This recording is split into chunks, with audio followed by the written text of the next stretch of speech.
Le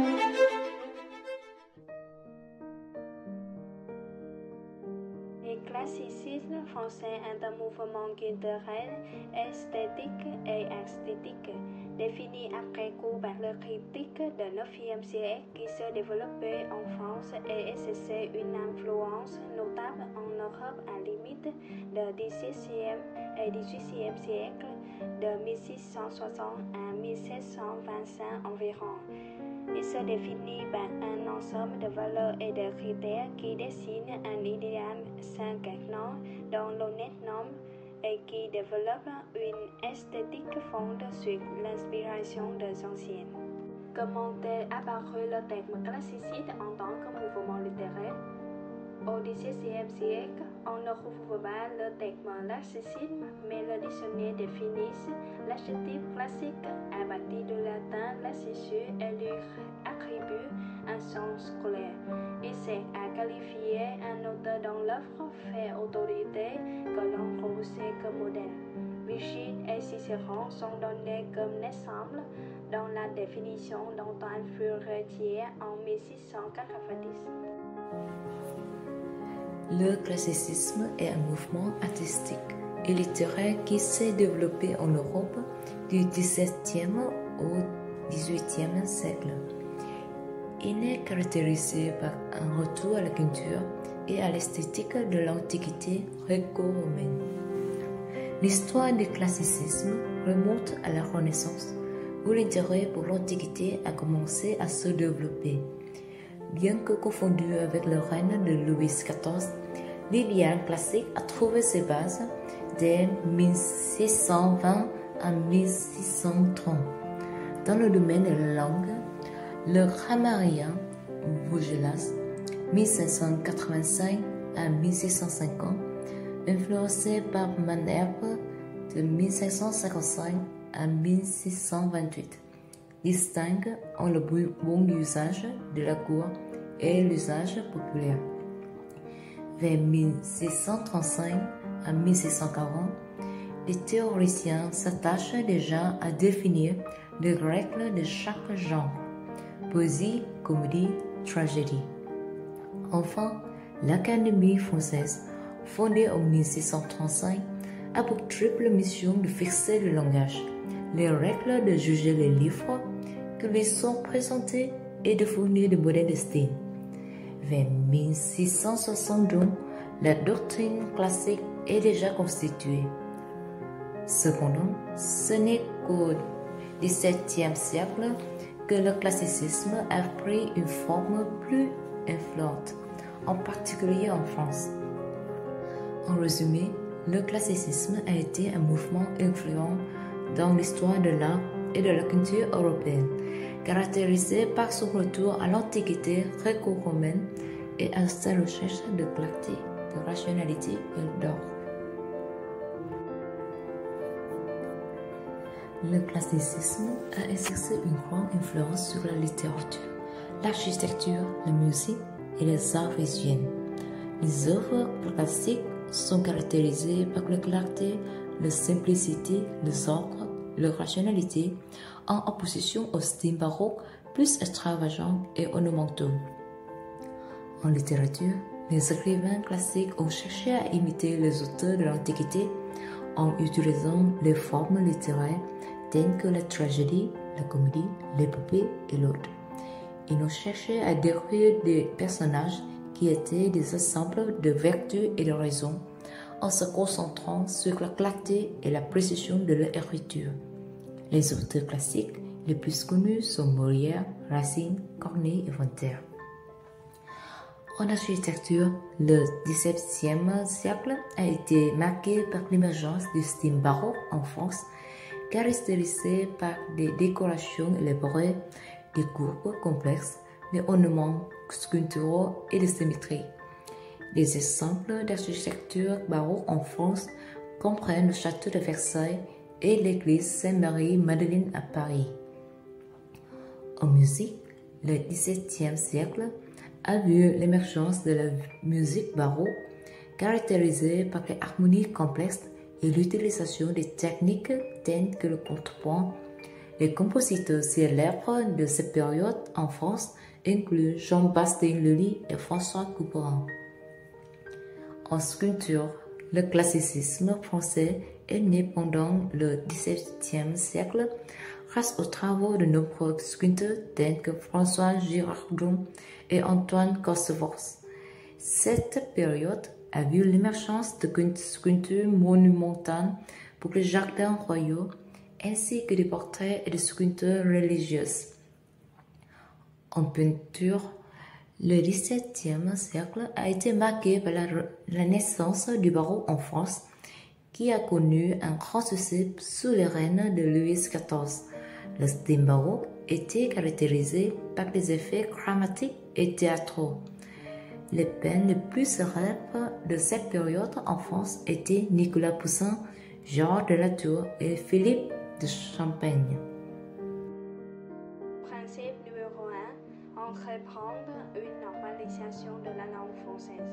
Le débat sur la langue française durant la période classique sont marqués par une extension très forte à la clarté du style et de l'expression. Les écrits de la période précédente étaient foisonnants en de références mythologiques et d'impôts savants, le meilleur représentant de cette période étant Françoise. L'affranchissement de l'esthétique françaisienne s'opère, selon la rétrospective de Boileau dans l'acte poétique avec les écrits de Malherbe. Là où principe numéro 2 écrit selon le modèle de l'Antiquité. C'est un point que le classicisme quête de l'humanisme, étant donné que la littérature classique est entièrement formée dans le cadre de la rhétorique, héritée de séries anciennes redécouvertes lors de la période humaniste. Elle définit la littérature comme un acte de mémoire. Principe numéro 3 plaît pour instruire. Le XVIIe siècle classique, marqué par la réforme catholique et sa conquête morale et spirituelle, assigne aux évêques une mission, celle de délivrer un enseignement moral.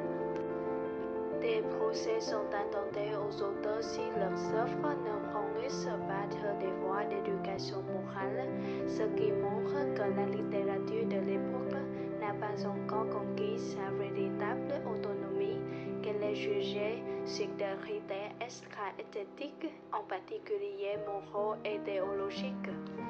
Le préface d'ouvrage tente donc souvent de démontrer leur utilité morale et sociale à la Génésiode. La musique classique répertorie l'ensemble de la musique qui a été composée après la fin de la période baroque et avant la période romantique. La période classique commence entre le milieu du XVIe siècle et se termine vers 1820. La musique classique se caractérise par la domination du piano comme instrument phare dans la composition et l'avènement de grands artistes, Mozart et Beethoven. La forme d'écriture musicale de la période classique est plus ingénieuse et réussie. Les œuvres sont alors interprétées et composées de façon plus parfaite qu'à la période baroque. Le classicisme désigne la peinture française du XVIIe siècle. Il trouve sa source en Italie chez le peintre Annibale Carracci. Le classicisme trouve son inspiration chez le maître de la Renaissance, Michel Angles et Raphaël, mais aussi dans l'Antiquité. Ce courant a aussi une fonction politique. La peinture classique sert à montrer la puissance de la monarchie absolue sur Louis XIII et surtout Louis XIV. Elle valorise ses souverains et la force de leur royaume sans prendre en compte la réalité. Au moment, l'État n'a plus d'argent, mais le roi est représenté dans un décor luxueux. Sans parler de propagande, on peut dire que la peinture classique est un art du barbarie. Si la suprématie de la France se fait sur le plan politique, elle se fait aussi au niveau artistique. C'est pour cela que créée en 1748, l'Académie royale de peinture et de sculpture. Cette institution a pour but d'imposer le concours. Les caractéristiques du classicisme en peinture. Premièrement, c'est l'harmonie mathématique. La symétrie et le respect des proportions sont primordiaux. La composition est claire et ordonnée. La règle des 3 unités imposées aux œuvres classiques doit être respectée. Unité de temps, unité de lieu et unité d'action. Ces règles servent surtout à montrer la supériorité de la raison sur le sentiment. Deuxièmement, c'est l'illustration des valeurs morales. L'art classique doit joindre l'utile à l'agréable. La peinture montre donc des actions vertueuses puisées dans la mythologie ou la Bible, tout en procurant un plaisir esthétique. Troisièmement, c'est la sobriété des poses. Les personnages sont représentés dans des positions statiques qui montrent leur respectabilité. Quatrièmement, le dessin est privilégié à la couleur. Et cinquièmement, c'est l'idéalisation de la nature. Le classicisme dans l'architecture ou simplement l'architecture classique puise ses origines de l'architecture de la Renaissance, mais possède également des inspirations italiennes.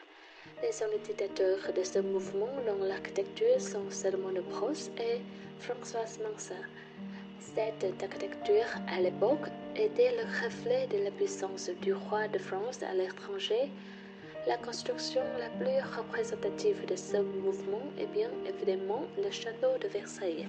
La construction de cet incroyable château commence en 1764 et se termine après la mort du roi Louis XIV. Il s'étend sur 7 hectares avec un parc de 715 hectares, dont 95 hectares de jardin.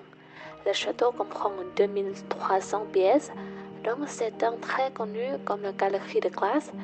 Il comprend aussi de nombreux éléments tels que le petit Trianon, le hameau de la Reine ou encore le petit et le grand canal.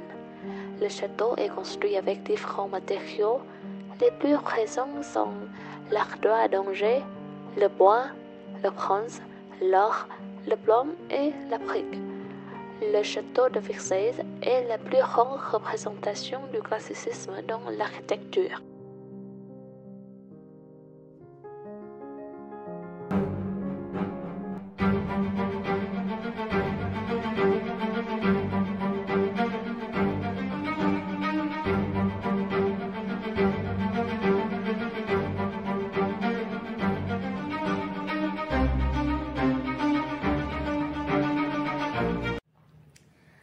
La sculpture. La sculpture classique s'inspire essentiellement de la sculpture antique et donc reprend le principe de perfection formelle, s'équilibre dans les portions d'harmonie dans la composition. L'activité de sculpture de cette époque a presque entièrement été consacrée à la décoration des appartements et le jardin de Versailles. Parmi eux, 2 sculptures remarquables de cette période sont François Girardot et Antoine Cosforce. Le sculpture le plus connu était réalisé par François Girardot. Le groupe d'Apollon servi par les nymphes destinées à la grotte de Thétis. Enlèvement de Proserpine. Le tombeau de Richelieu pour la chapelle de la Sorbonne, 1677. La statue équestre de Louis XIV pour la place Vendôme, 1692. La sculpture la plus célèbre était réalisée par Antoine Cosforce. Nymphe à la coquille. La renommée et Mercure qui seront transportés au jardin des Tuileries en 1719. Il laisse aussi de nombreux bustes saisissants de vérité.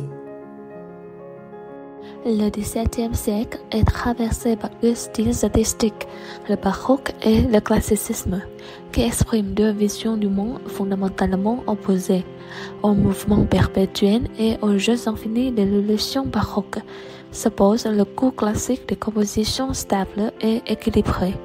L'exubérance baroque. L'esthétique baroque se caractérise par une recherche du mouvement qui s'exprime dans les lignes courbes, les volutes et les spirales, entorse, torsion des corps. Grandiose et foisonnant, les œuvres baroques mélangent les matériaux et jouent sur le contraste de couleurs. Grâce aux effets surprenants du trompe-l'œil, ils sont à même de susciter des émotions intenses. La régularité classique. En répond aux extravagants du baroque, le classicisme renoue avec l'idéal de perfection exprimé dans l'art authentique. Les ressources de la raison quittent la composition d'œuvres claires et ordonnées qui privilègent la ligne droite et la symétrie. L'art classique se met au service de la monarchie. Louis le Veau et Jean Audouin Mansart arrondissent le château de Versailles. Charles le Grand, peintre officiel du Louis XIV, exalte la grandeur du roi dans les scènes de la galerie de glace.